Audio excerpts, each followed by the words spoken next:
We're honored tonight to have Aviad Cahana and Dan Orr join us in sharing the exciting new Avelo system.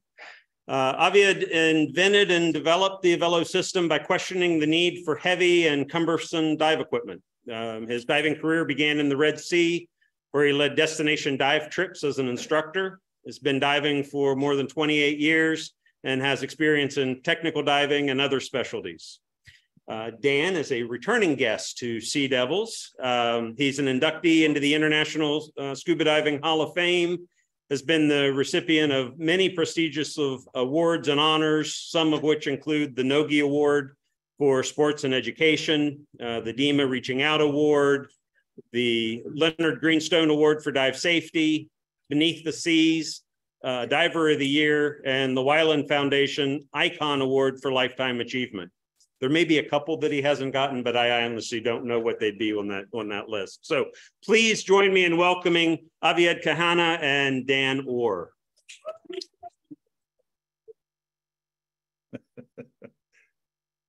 And thank you very much for the birthday wish. Yeah. Chris, guide us. When do you want us to start? Yep.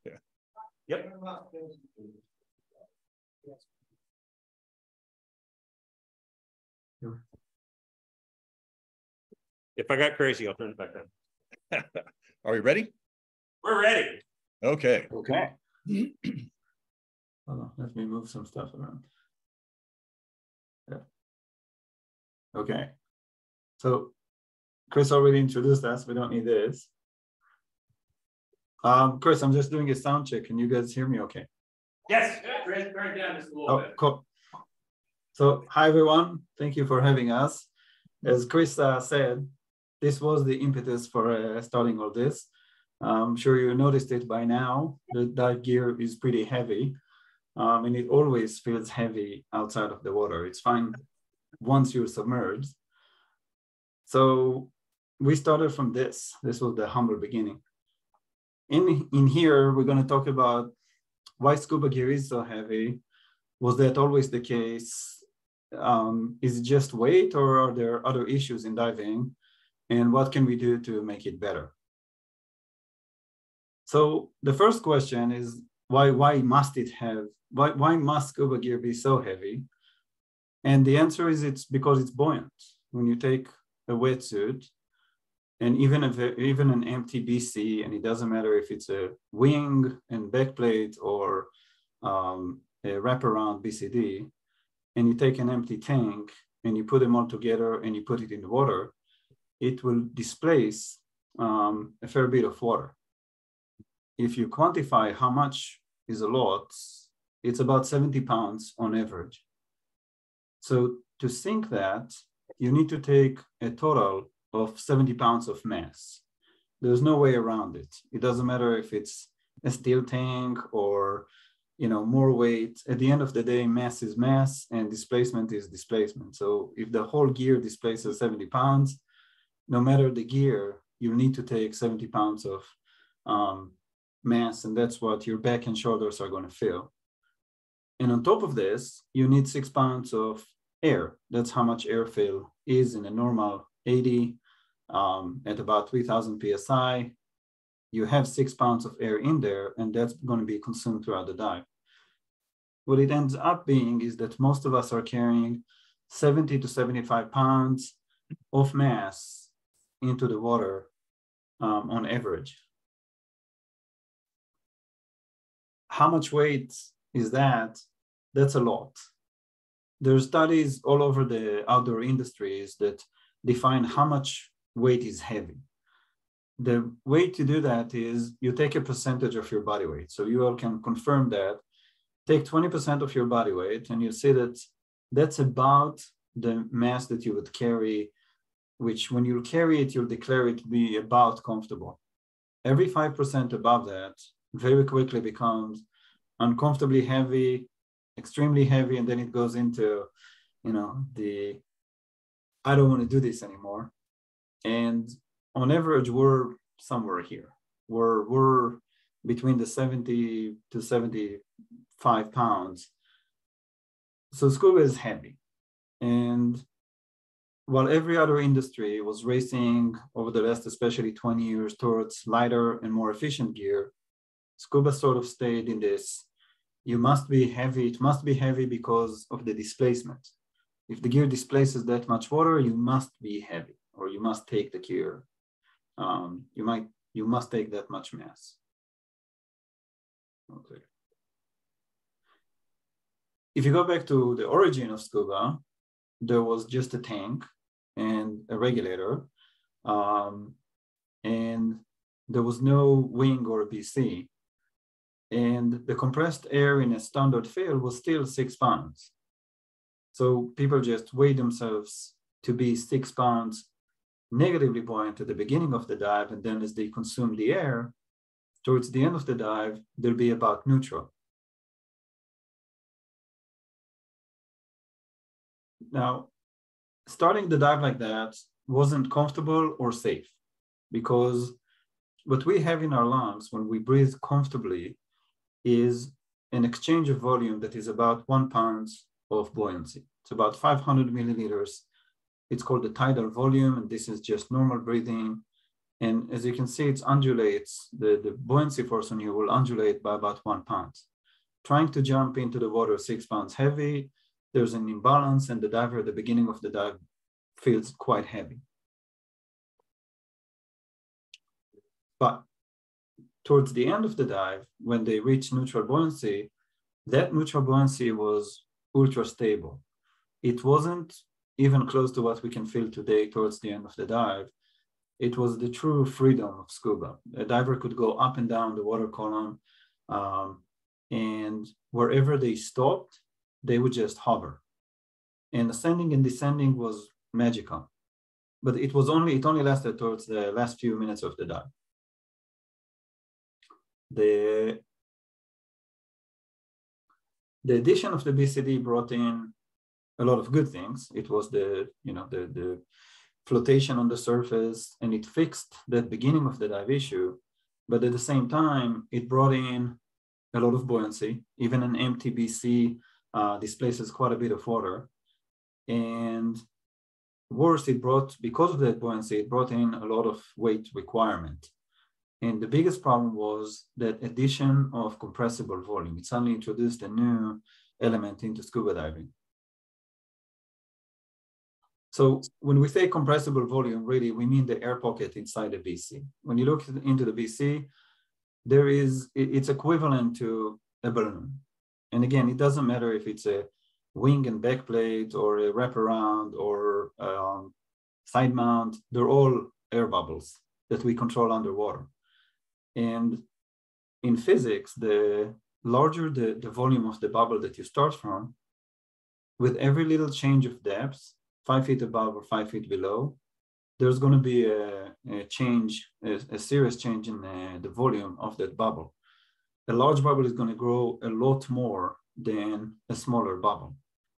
And that will make a big change in your buoyancy. So as divers, what happens to us right now because of the BC is that we're carrying quite a bit of a compressible volume on our back. A standard BC, with the way people weigh themselves, even if they were weighed perfectly and did all of the checks, carries about the amount to carry at least 8 pounds or balance 8 pounds of mass. That's almost the size of a gallon milk jug, size of a bubble. So when even when the diver is neutral and they have the tidal volume, and you can see the change in buoyancy here, that's okay. As soon as you start to go up, that big compressible volume that we carry on us is starting to react, and it grows exponentially faster, and it just throws you out of that. As soon as you change depth, your buoyancy changes. So you have to be on top of it. You have to be on guard all the time. So that defines something that we call the zone of stable neutral buoyancy. Today, you can be neutrally buoyant at a certain depth. The question is how many feet you can ascend without needing to touch the BC or anticipate touching the BC, and while breathing normally, meaning you don't work your lungs to death. Today, that zone is very narrow because you're always in anticipation mode. You know that you're going to go up a little bit. You're already on the ready to go vent some air from the BC because the zone is so narrow. And neutral buoyancy by itself is just not stable. As soon as you change depth, you have to anticipate and you have to change it. And you react. Now, in the early days of Scuba, when you didn't have that, there was very little compressible volume. And so the zone was much, much wider. You could go up and down the water column and nothing will pull you up or down, and you would be neutrally buoyant throughout the water column. And it makes a very big difference on workload and on mindset while you dive.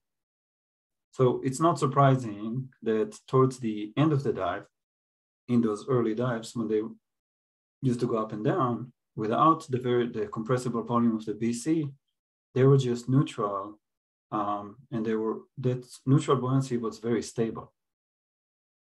Now, the first question that comes to mind is, what about the wetsuit? Wetsuits today are thought to compress quite a bit. I've been teaching scuba for a while. I'm sure in the audience there's a lot of scuba instructors, and we all teach that you need the BCD because the wetsuit compression. When we started that and we started going deep without a BC, the first shocking thing was that 7mm wetsuits or double layers of 7mm wetsuits, they don't compress. They don't compress meaningfully. You barely feel the change in buoyancy. We didn't know that going in. We had to explain why this happens. Turns out that since the early 80s, neoprene material changed considerably. So neoprene is made of tiny bubbles. They are locked in a media of rubber, and they're very hard to compress. The wetsuit manufacturers did that because they didn't want to lose the thermal efficiency of the suit. When scuba divers started to dive, they used something that was very similar to a surfing suit. There's a huge difference between a surfing suit and a scuba suit. The scuba suits are, the rubber itself resists compression. And even when you go into depth, that compression is not significant. It usually is limited to something like 30% of the initial volume of the suit. And even that is if you're not wearing the suit. As soon as you put the suit on yourself, you already stretched it a bit, and that's enough. That's why you don't even lose that much heat, even at depth. Plus, they get a bit of water in them. So we did all the experiments in the beginning, and then we went and tested hundreds of different wetsuits because we couldn't believe that they don't compress all that much.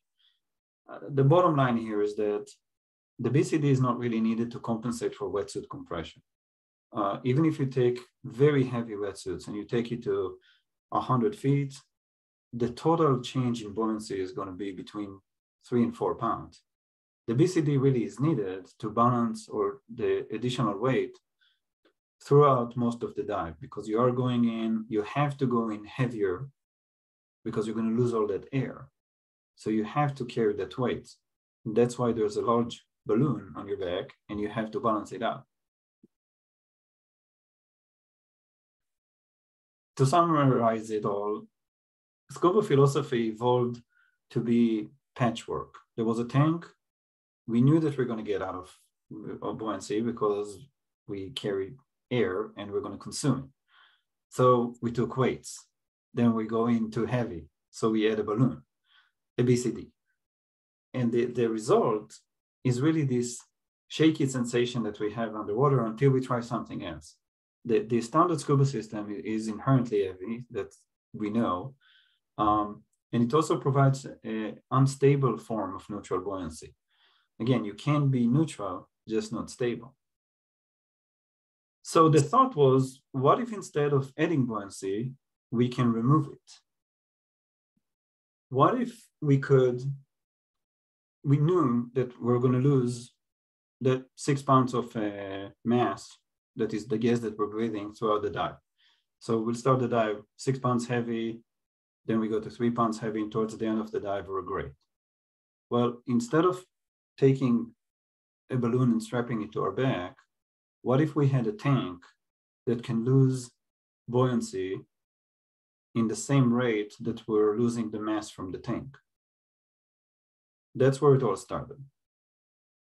So if you had a lightweight tank that had an inner bladder, it is equivalent to a tank that magically can become smaller. It's a lightweight tank, much, much lighter than what we have today. In fact, significantly lighter. So if it's so light, but it displaces the same amount of water on the surface, you will get flotation when you need it, which is the beginning and the end of the dive. Then you use ambient water for buoyancy adjustments, sort of like submarines do. It's just ballast water, but you use the water in to compress that tank. And it does not change your buoyancy as a result of ambient pressure, because the pressure is outside of the tank. So ambient pressure has no relation to what's happening inside the tank, and it doesn't relate to the bladder. And that was the development of the Hydrotank. The Hydrotank is a scuba tank. It's a high pressure, lightweight scuba tank. It has a lightweight shell. It has an internal bladder, and the bladder can compress when the diver pumps water into the tank. The water goes around the bladder. The air goes inside the bladder. Accompanying the Hydrotank, we developed a jetpack. It's called a jetpack because it looks like a jetpack. It is a backplate that has a pump. The pump itself sits here, and you use it to pump water into the tank and compress it. That's essentially what makes the tank heavier when it's needed to be heavier. The bladder is full of compressed air. It always wants to expand, so it will push the water out. It pushes the water out, and when you need to push the water out, you do it through the purge valve. This is it. The pump is run by a battery, and there's an on-off button. It's all manual. The system is not automatic. It doesn't need to be automatic. It's a very simple concept. When you need to, you start the dive neutral, and as you consume air, you just need to pump water to replace that air or the mass of air through the dive. You never use the purge valve through the dive. Actually, you only need to do it at the end of the dive. So this is the complete Avelo system. It has the tank in the middle, you have a pump, you have a battery, an on-off button, and when you need to let the water out, typically at the end of the dive, you open the purge valve. It is DOT and CE approved. We worked for a while without telling anybody that we're actually developing this. So when we were ready to say that it's ready, it was already DOT and CE approved. And a short video about how this works. So the diver enters the water and they are buoyant because the tank is lightweight. The system is much slimmer than the current scuba system, but it can have more air than a standard scuba tank. When you're ready to descend, you press the button and the pump will run for a minute and it will stop by itself. When the pump runs, it fills the tank with water and it compresses the inner bladder. The water stays in the tank, you reach neutral buoyancy, and you simply swim down. There's no free fall like standard scuba. You are neutral from the beginning to the end, so you just swim. Over time, you lose more and more mass or gas mass by breathing. But there's 20 to 30 minutes until that happens because it takes like good 2 pounds of air until you actually feel any change in neutral buoyancy. But you can go up or down. Your buoyancy won't change. After about 20 or 30 minutes of a dive, when you feel that you're too light, you just put more water in the tank and you go back to neutral buoyancy. The difference is because there's no compressible volume, even when you feel a little light, there's nothing that pulls you up and then keeps pulling you up. There's no exponential growth of force because there's no compressible volume. The only thing that you have is a smaller tank. The best way to think about it is you have a smaller tank on your back and you make it smaller and smaller. You can always turn the pump on. You can always turn the pump off if you needed to. And you could purge, but you typically don't need to. you just swim underwater. When you reach a safety stop, you just stop. When you stop swimming, you just hover where you are. And there's no relation to depth. You can go down to 200 feet or to 50 feet and anywhere in between. When you stop swimming, you just hang where you are. And when you're done with the dive, you get back to the surface. That's the time that you purge and you go back to be positive. Because again, you took all the mass of air out of the tank, or most of it, and the tank is much lighter than a standard scuba tank. So, what we learned over 5,000 dives by now, it's a lot more intuitive for any diver. This is the experience that you wanted to have when the first time, go back to the first time that somebody told you you're going to go dive, and you thought, oh, I'm going to swim underwater and I'm going to look at stuff. This is it. The whole anticipation, and you need to understand how fast the air is going to expand or extract in your BC or contract in your BC. All that is gone. You're a swimmer underwater, and it's a lot more intuitive. It teaches lung control, which is the holy grail of every scuba instructor, very, very quickly. Because lung control, there's only one signal to the diver, and all they focus is lung control underwater. Air consumption significantly improved. We're now capturing all this with sophisticated profiles or dive profiles, and we're showing it. We're showing that diving like that significantly reduced workload and mental load on a diver, which directly translate to air consumption that is in a percentage improvement. We have divers that their air consumption went 50% better, and some of those are very experienced diver. And the overall experience is boosted. And for this, we have Dan who'll tell you about it. Okay. All right, we're going to try to switch over here. So You go. Here we go. There we go, right there. Share. And all right, it's working. There we go. Okay, it's good to see you all again. It was very interesting the first time I heard about this system. I was actually at the DEMA show, and Aviad had a webinar, excuse me, a seminar he was doing at the DEMA show. So I went, and the room was packed with people, and almost all of those people were professionals in the diving world. And as he was talking about all of these things, I looked around the room, and a lot of them were shaking their heads, you know, how does this really work? Can it really work? I'm not really sure. You know, it's something new and radical and different. And is this really going to do what he says it's going to do? So after the seminar, I went over and talked to him at their booth, and I had a lot of questions because, as you know, being involved in diving safety for almost my entire diving career, I had a lot of questions about what happens if this doesn't work or this doesn't work.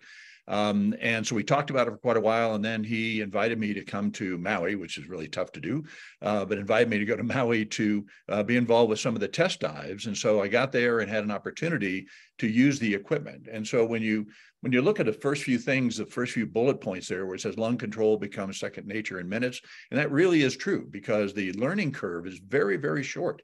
Even someone who has been used to using a buoyancy compensator for a number of years, it doesn't take long at all for you to get used to not having a BC. And in fact, when we talk about the BC and talk about how it was back in the early years, this actually is a photo that was taken in a course that I was teaching back in the early 1970s when we were not even using any sort of buoyancy device, even in training programs. In fact, when I first took my initial certification course in 1964, there were no buoyancy devices at all. And even once the buoyancy devices were being introduced, they really were more life-saving devices and more like skin diving vests than they had any function relative to buoyancy control. And so it really wasn't until the 70s, mid and late 70s, when people really started using those devices. So I remember diving for years and years, not having a buoyancy device and really having that freedom that Aviad was talking about to go almost anywhere on the water column, but you had to really control your buoyancy by proper weighting. And then other things that I did when I first started using dry suits, when the first dry suits like the unisuit came out, there were no buoyancy devices that people were using back in those days. When I was diving with the military, we didn't use buoyancy devices because largely we were tethered to the surface. And even doing research diving, most of the diving, or at least a lot of the diving, was done where we were tethered to the surface. So for a lot of the diving that I did, buoyancy devices were not really an issue. And then when it came to the fact that buoyancy devices were now more commonplace and really were used for buoyancy control, it created a lot of issues. And a lot of those issues had to do with that volume of air, as Aviad was talking about, and also the drag created by wearing that buoyancy device. So it was nice to go back to using a system where you really had that freedom. You really had virtually no drag at all. And so you were, your hydrodynamics were better. Everything really was effortless. And really, it only took me a few minutes to get used to it. But I'll tell you, the first time I got in the water, one of the first things I did when I started down towards the bottom was reach for my power inflator, which of course I didn't have one. And of course, it is much, much better above and below the surface. For example, as he was saying, the cylinder itself is about 15 pounds lighter than a standard 80. Plus also, even with the wetsuit, and I was doing my dives in Maui wearing a 5 mil suit, even with the wetsuit on, I took off almost 15 pounds of lead. So when I came out of the water, up that ladder at the end of the dive, I was nearly 30 pounds lighter than I would have been using traditional scuba equipment. And I'll tell you, that really made my back a lot happier. Also, it's easier to use and teach because it's less complicated. So you don't have all of those complicated issues with the buoyancy compensator and buoyancy control, because once you're in the water column and you're in that zone of neutral buoyancy, you literally are neutrally buoyant from the bottom to the surface. In fact, one of the dives we did was at the Molokini crater. And I was down at about 50 feet, and I had my hands in front of me, simulating what it would be like to have a camera. I didn't have a camera, but I was simulating what it was like, and I was hovering a couple of inches above the bottom. And I heard Aviad make a noise, and I looked up, and there was a huge whale shark at the surface. So without hesitation, and my hand still in front of me, I turned and swam to the surface where the whale shark was, and then back down to 50 feet with no change in buoyancy at all. And in fact, we did another dive where the bottom topography was 50 feet, up to 10 feet, down to 20 feet, up to 30 feet, back and forth with no change in buoyancy at all, until near the end of the dive when I'd consumed enough of the breathing gas. So I was a little bit lighter, and then I simply pushed the button and it became neutrally buoyant again. So as you know, safety is the issue that I'm very concerned about. So that's one of the things I wanted to do. So one of the things I told Aviad is I want to use this system when things aren't working properly, when things fail. And so I had an opportunity to use the equipment when virtually everything failed. And at the worst, I was virtually neutrally buoyant. So there are a lot of safety issues that are very positive about this system. So one of the things, too, that concerns me has to do with things I think I might have talked to you about before in one of the lectures I've given you, but cardiac issues are very serious in diving. And diving exposes our bodies to various stressors that contribute to arrhythmias that could precipitate a cardiac event. And these major stressors are immersion, exposure to cold, increased work of breathing. And of course, that's diving. There's nothing we can do about immersion because that's what diving is all about. Exposure to cold, we can have the proper exposure suit, but increased work of breathing is sometimes caused by increased work of diving. So when people are working too hard, harder than they should be because they've got a lot more drag from wearing a huge buoyancy device on them, or they're not weighted properly, they're overweighted or underweighted. So sometimes that increased work of breathing can indeed precipitate a cardiac event. And also emotional stress. And emotional stress can be caused by a number of things. For one thing, there are a lot of people who are coming back to the sport after having been away for quite a while, or people who are new into the sport and they're getting into the water. And again, things are really complicated and they get something called task loading, where all of a sudden so many things are happening, they have a hard time dealing with it, and they get emotional stress, which in itself can precipitate a cardiac event. Then also in 2008, when I was at Dive Alert Network, we did a study of 947 diving fatalities. And when you look at the triggering events here, the number one was out of breathing gas, then entrapment, equipment problems. I actually don't think that's equipment problems. I think it's problems with equipment. Rough water, trauma, buoyancy issues, which we've been talking about, inappropriate gas. When you look at those, a lot of those really have to do with the fact that you're really working too hard to dive. So if your buoyancy is not correct, you're going to use up your breathing gas a lot more quickly. If you are having an issue with your buoyancy because you're overweighted or underweighted, that's problems with the equipment you're using. Rough water could be trying to swim back to the boat in wave action with a buoyancy compensator that's giving you a lot more drag. Buoyancy issues, again, because people are overweighted and underweighted and inappropriate gas. And in 2015, Dan evaluated triggering events again. Underlying health issues that we just talked about were the number one thing. And then out of breathing gas again, panic, equipment problems, again, problems with equipment, rough water, overweighting. And we all know that there are people who chronically overweight themselves, which creates a real problem with your buoyancy control and makes diving a lot harder, and you use up your breathing gas more quickly. So today's gear causes rapid buoyancy changes. So when you have a problem with traditional diving equipment, when something fails and you are out of buoyancy, you're out of neutral buoyancy very, very quickly and very dramatically. So the Avelo diving system, when something happens, you remain in neutral buoyancy or close to it. So there's no rapid and dramatic changes that cause you to have to deal with things very quickly. Things happen very, very slowly when you're using the Avelo system. So when you look at comparing standard scuba with the Avelo system with malfunctions, first of all, the first one we'll talk about here is loss of weights, where either the weight pocket wasn't secured and the weight pocket falls out and you become positively buoyant, or if you're wearing a weight belt, the weight belt slips off and all of a sudden you're positively buoyant. And at that point in time, you have an almost instantaneous upward buoyant force of whatever the weights were, 14, 16, 18 pounds or even more, especially if you're wearing a dry suit, could be even more than that. And the result, of course, is a rapid ascent. The other thing that could happen is a stuck power inflator. That's not uncommon because a lot of people don't maintain their power inflators like they do the rest of their equipment, and you get sand in it or something fails, and all of a sudden you have a problem, and the power inflator sticks. That causes you to have to deal with that rapid inflation of your buoyancy device, which could create an upward force of 25 to 35 pounds or more, and all of a sudden you have a rapid ascent, and there can be significant serious medical consequences from something like that. The other issue, when, of course, using the Avelo system, the comparable issue would be a water leak, where all of a sudden you're getting water that's continuing to be put into that cylinder, compressing that bladder, and that makes you more negatively buoyant. But when you have a problem with the water leak, where the water actually comes out of the cylinder, causing that bladder to expand, then what that's going to do is cause some upward buoyant force. But the buoyant force is only going to be a few pounds, and it's going to take place over a long period of time. And so you have a lot of time to be able to manage that because it's something that takes place very slowly and not rapid and dramatic like you'd have with traditional scuba. Okay, going on to another issue, which would be possibly a compromised or torn buoyancy compensator or a failed buoyancy compensator.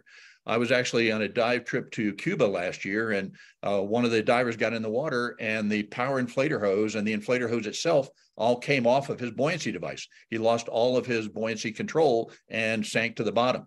And that causes, of course, nearly instantaneous downward force. It could be very significant, causing a rapid descent.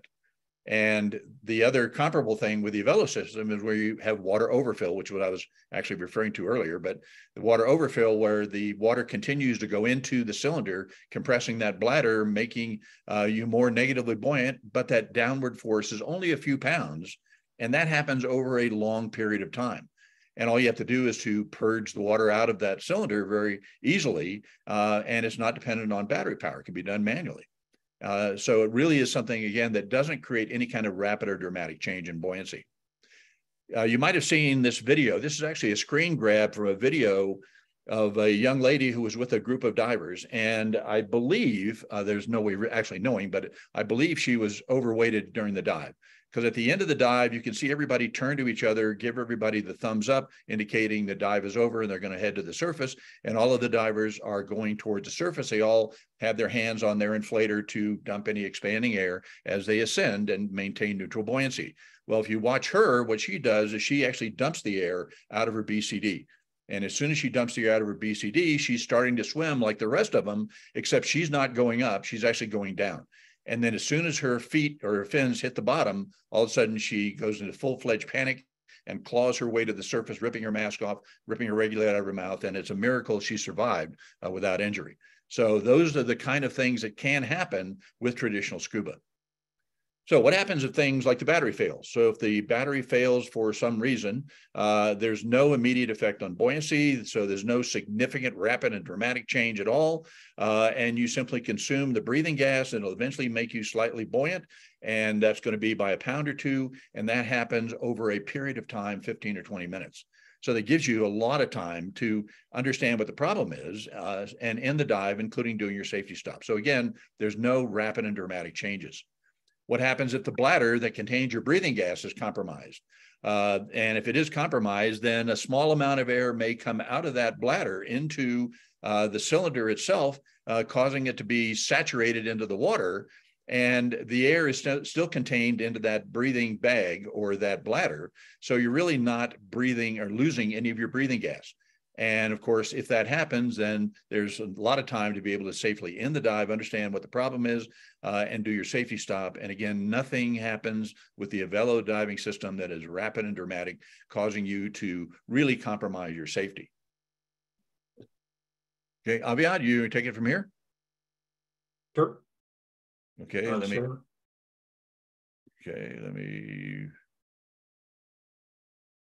get rid of that. Let's see, where are we? Okay, new share. I need you to stop sharing.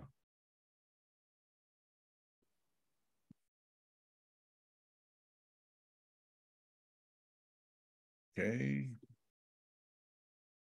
Can you get it? I think. Yeah, I think I can steal it. Okay. I'm trying to.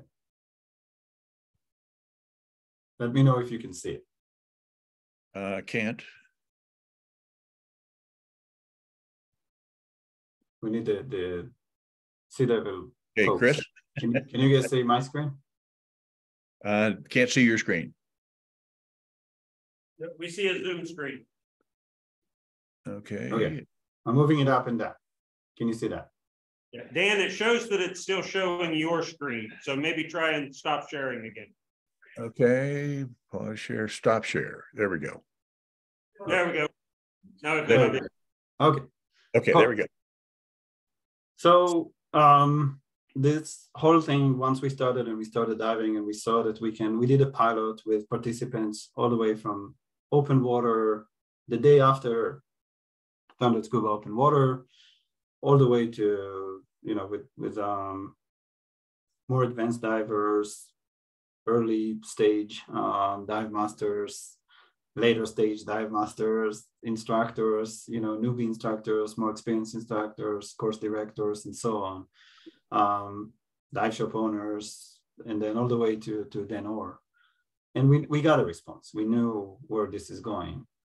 And so the trick was to get the system to be compatible with the entire scuba world. So the Hydrotanks, like any other scuba tank, are filled to 3,000 PSI. You don't need a compressor that goes to 4,350. At 3,000 PSI, you're going to get about 80 cubic feet of air. However, they are a high pressure tank. You can compress them to higher, and then you just get more air.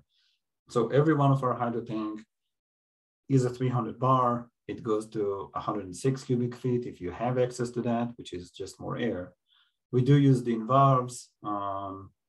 It's the standard in high pressure. It's enriched air. It's compatible. We're diving it with nitrox routinely. You hydro test it just like any other tank every 5 years, and it's a very similar method of hydro testing. You visually inspect it every year, and for that there's technicians. There's an Avelo technician class, and the bladder is replaced when needed, or every 5 years. It was designed to fit with the current infrastructure without changes, but there are a lot of future improvements. The way it works right now is we are starting now to get dive centers. There are several dive centers that we're about to open here in the next few months.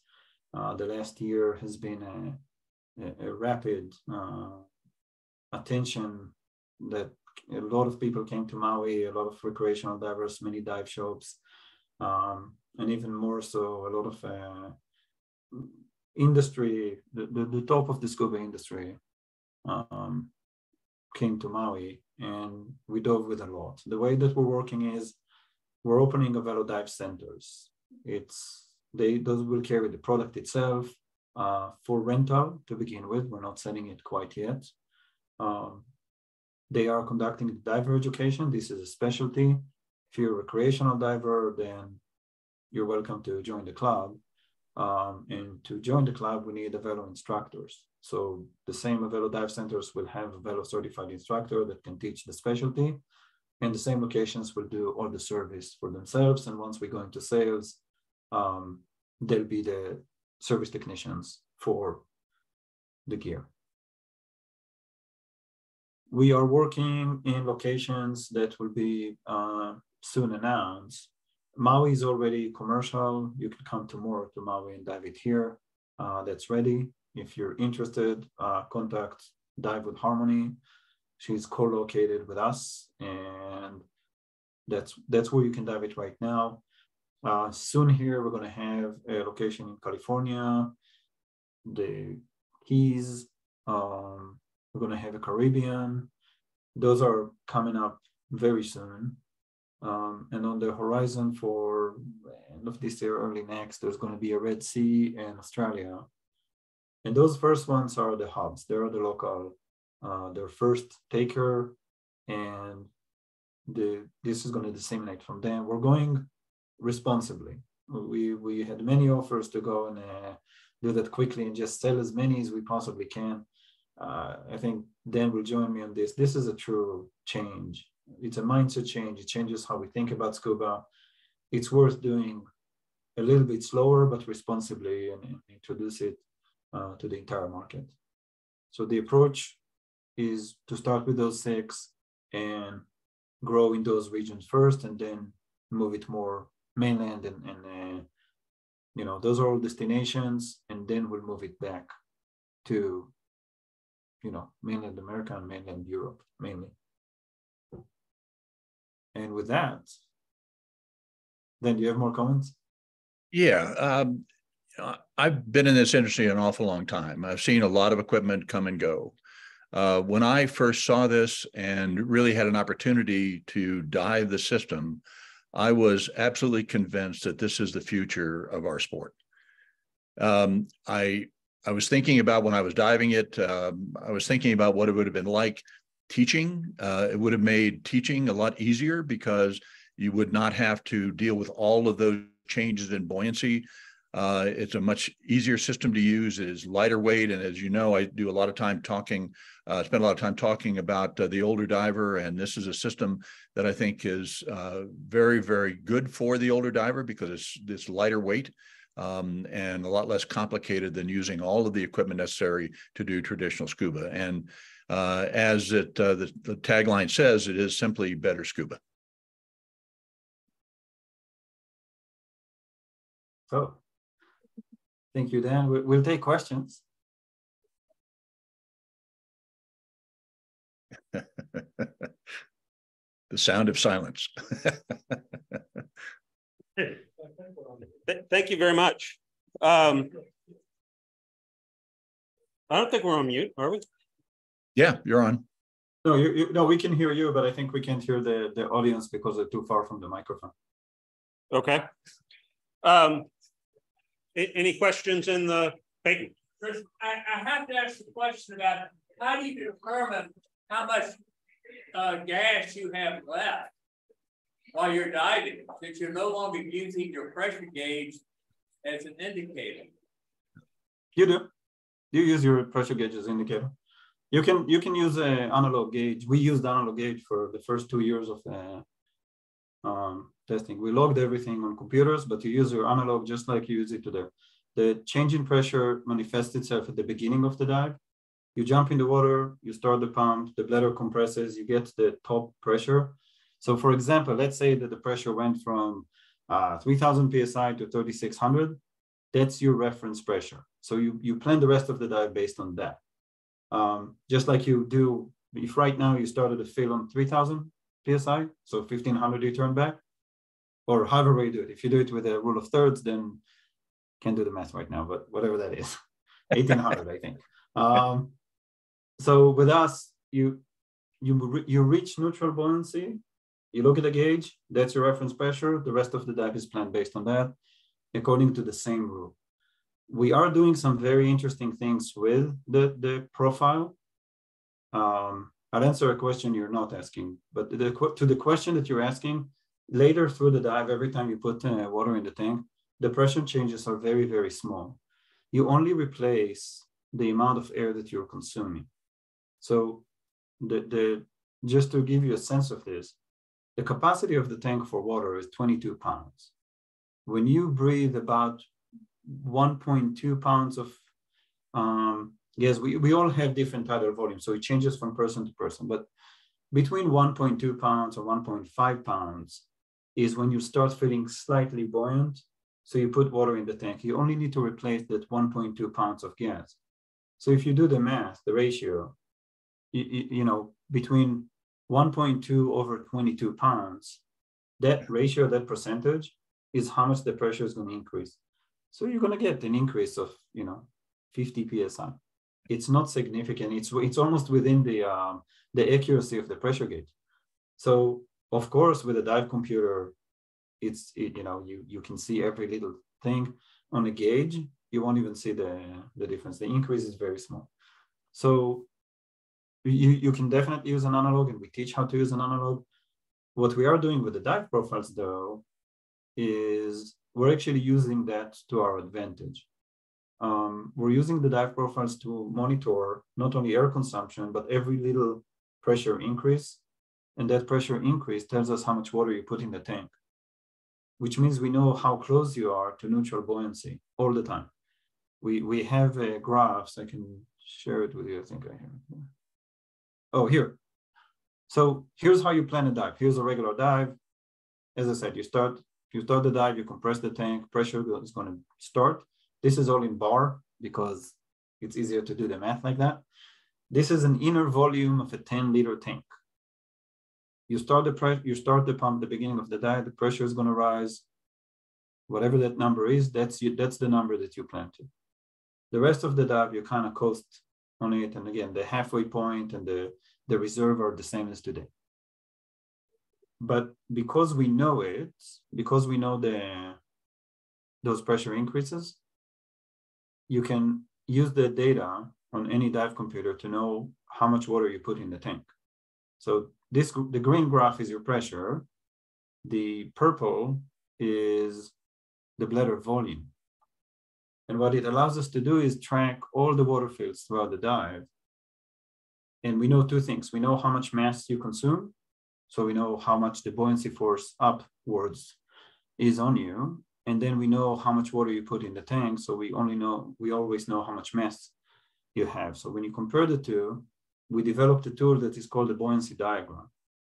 And the buoyancy diagram shows you from perfect neutral buoyancy, true perfect. Not, you know, today there's sort of perfect. There is a true zero where if you wanted to, you can thread the needle underwater with your teeth. We're talking about very finite neutral buoyancy. So we measure the forces on a diver the entire dive. The two lines that you're seeing, the boundaries here, are the comfortable breathing range. So anywhere inside those lines, this is the zen of scuba. This is where you feel perfectly neutral.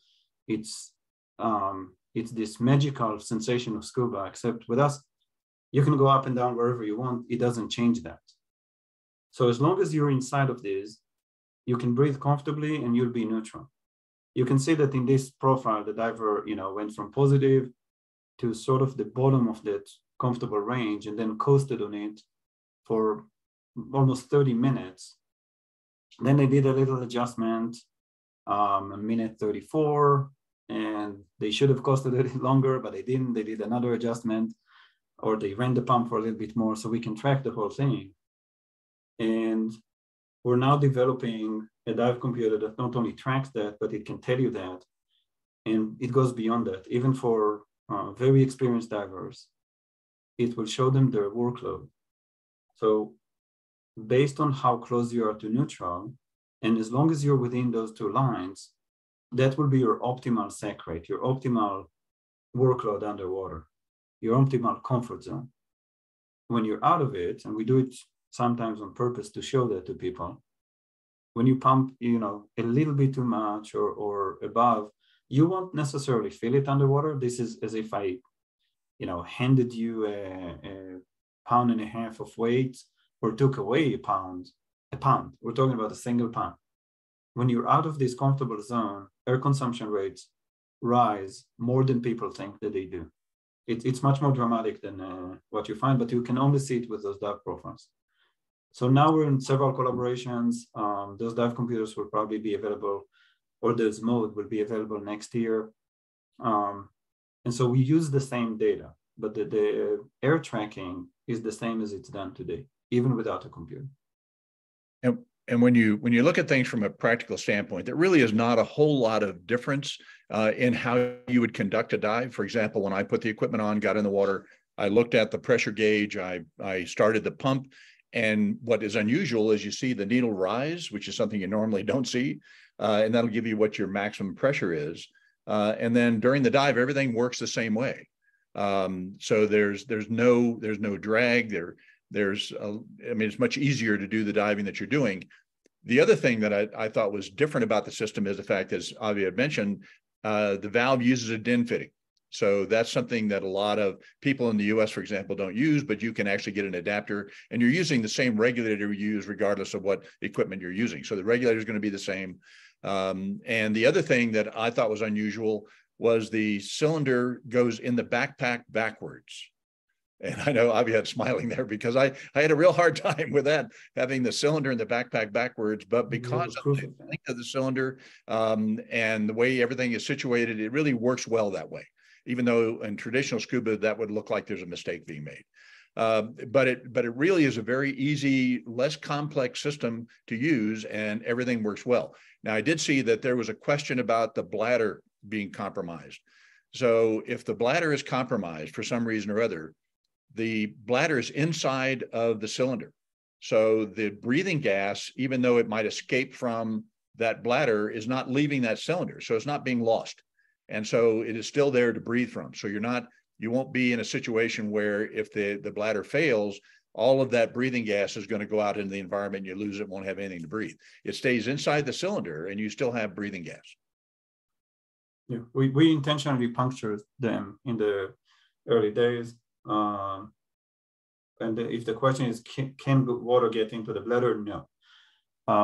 You have the air in the bladder is the only thing that can expand. It pushes out. Water cannot get in the bladder. We tried it. We tried it many times. In the beginning, it was through pinholes that were in the bladder, and we went diving with it and tried to get water in the bladder, and then we put slices in the bladder. You need to cut the bladder completely in order to have water in the bladder. And that won't be new to scuba. If you open a tank, you'll see that there's something called dip tube. The dip tube on a valve was designed, this is 50 years now. In every regular tank, there's a dip tube on the valve itself that points into the tank. And that's because there's always condensation of water in tanks regularly. So the tanks that you're diving with right now already have water in them. Any other questions? Yes, when you're adding water to the tank at the beginning of the dive and once or twice during the dive, are you determining how much water is going into the tank? Or is the system determining how much water is going into the tank in order to achieve neutral buoyancy? You do. The system is manual. It doesn't know how much water you need. This is, in this regard, this is comparable to how much air is in your BC. The way that it was designed is you press the button, the pump would run for a minute if you won't stop it. If you press the button again, it would stop. When we teach, when hopefully one day you do your RAD, it's called the recreational Avelo diver. What we tell students is in the beginning, when we just teach, just run the pump, like touch the button, let it run the minute, because a pound run is about 2 pounds of water going into the tank. We found to be the perfect ratio. Before you know how much to adjust it, people like to be slightly heavier. It's a reminiscence of a standard scuba. So you dictate how much you need, but when we teach it, we say, run it for a minute, let it run, continue the dive. It will keep you in that zone. It will keep you neutral, typically. But you can always stop it, and you can always put less water in there. But we found that that's the right ratio. Usually it takes between 4 or 5 dives, and then people start to finesse. It's a whole new sensation of neutral buoyancy. When we teach dive masters or instructors, we actually have them close their eyes and we put a fishing weight somewhere on their gear, and they have to tell us where we put it on, because you can feel, because you're so neutral, everything is perfectly, neutral. But it takes a bit more dives to get to that, and then you start to control it more. The system is not automatic, though. You control it. And one thing that Aviad mentioned too is the recreational Avelo diver. In order to use the equipment, you go through an online course. And the online course, I did the online course myself and passed it, by the way. And then once you take the course, you get a printed certificate. And then you simply present that to an Avelo instructor, and then you can take the course. Yeah. Do you purchase the jetpack? Yes, probably starting next year. We're going to go into that mode. We don't know exactly when during the year, but the systems are the same. And the mindset right now is to keep it at the dive store. I personally like to travel light. The tanks are going to be at those dive shops. The jetpacks are going to be at the shop. Once you experiment with it, once you go and dive it, then the determination needs to be, do you need to buy one and travel with it, travel with your own, or is it good enough to have what's available in the shop? They're a very cool system to dive with. So the rental units are going to be top of the line regardless. The question is, how do you want to travel? If you want to travel super light, rent it at the store. It will be available. A lot of them are considering running them as trips, which is what we did here on Maui, where day one is your red certification program, and then you just spend a few more days of diving on the same system. And it's been a blast to see people one after the other coming out of the water with this, oh my God, we didn't know that scuba can be like that. So you can travel with it, you will be able to purchase it. That's to you to decide. Yes, you can put it in a jacked luggage. Batteries, typically the airlines like the batteries to fly in carry-on. We build the system so you can actually insert the battery the other way, and then it's considered per TSA, it's considered an installed device.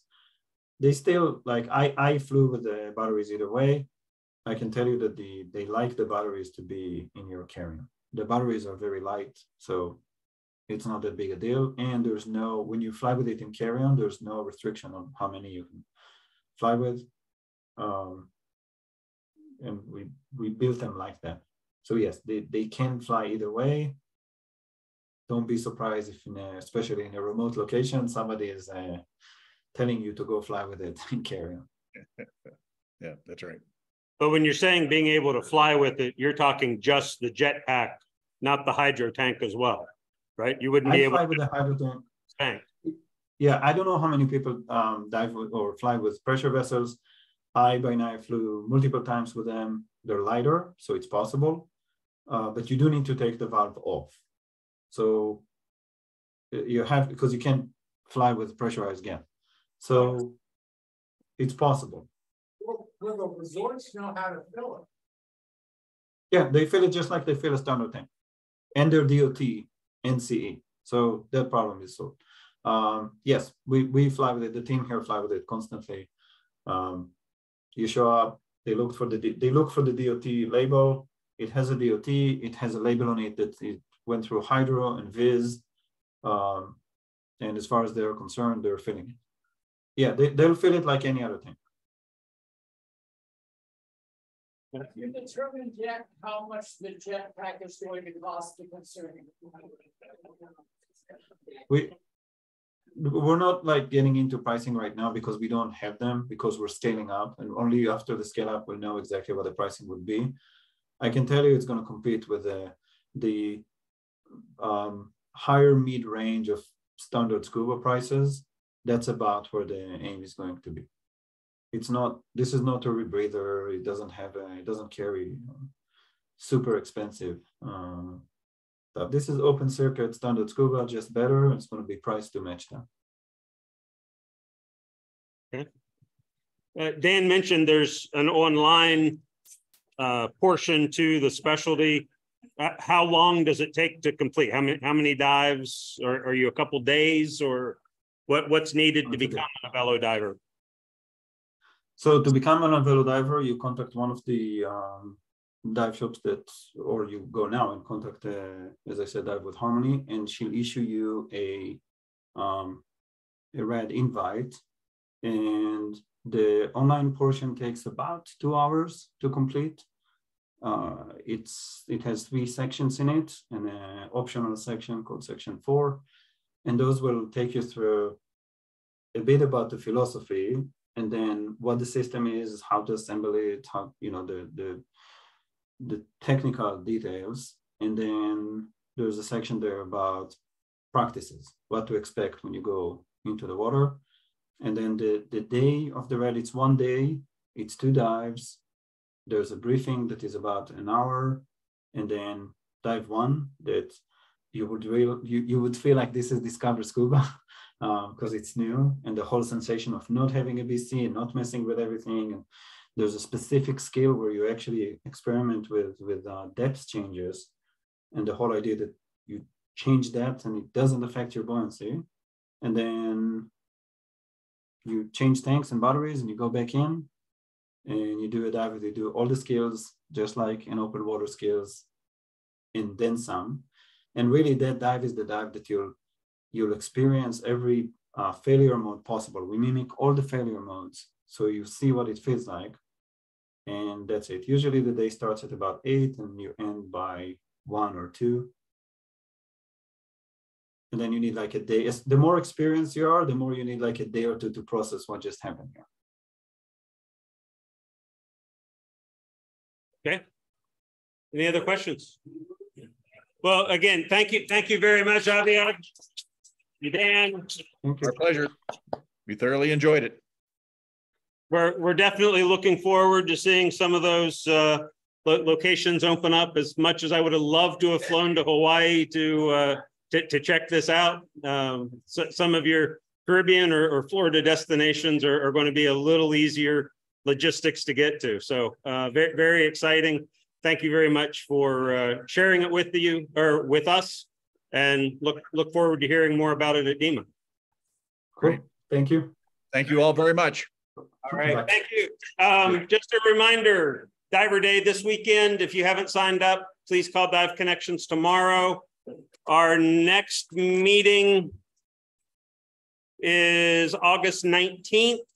We're going to be talking to somebody from the Sea Turtle Rescue and Rehab Center in North Carolina. So sea turtles are on next month's agenda. So hope to see everybody there. Thank you very much.